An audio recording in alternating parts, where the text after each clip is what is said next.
ng wika ngayong Agosto at dahil dito, ihatid namin sa inyo ngayong gabi ang pinakamainit na balita sa wikang Filipino. Ako si Pia Ontiveros, ito ang Newsnight. Traffic, ulan at baha sa Metro Manila standstill sa EDSA na naman. Sikat nung bata, ngayon arestado sa buy bust. At tatabla o lalamang pa Barangay Ginebra versus San Miguel Beermen sa Game 4 ng PBA Finals. Nagkabuhol-buhol ang traffic sa EDSA, ang main highway ng Metro Manila dahil sa malakas na buhos ng ulan at kalat-kalat na baha kaninang umaga.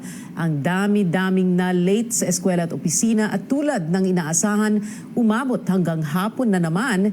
Hindi lang ang kilometrong haba ng mga sasakyang hindi gumagalaw, kundi pati ang sakit ng ulo ng mga tao. Makibalita tayo kay Trisha Terada na nasa Cubao sa Quezon City ngayon. Trisha, kamusta traffic dyan? Pia, sa mga oras na ito, medyo masikip ang daloy ng trapiko, lalo na doon sa mga papuntang south. Makikita nyo dito sa may Aurora Underpass na moderate to heavy ang traffic dito sa Cubao. At doon naman sa northbound ay medyo maluwag ang daloy ng trapiko.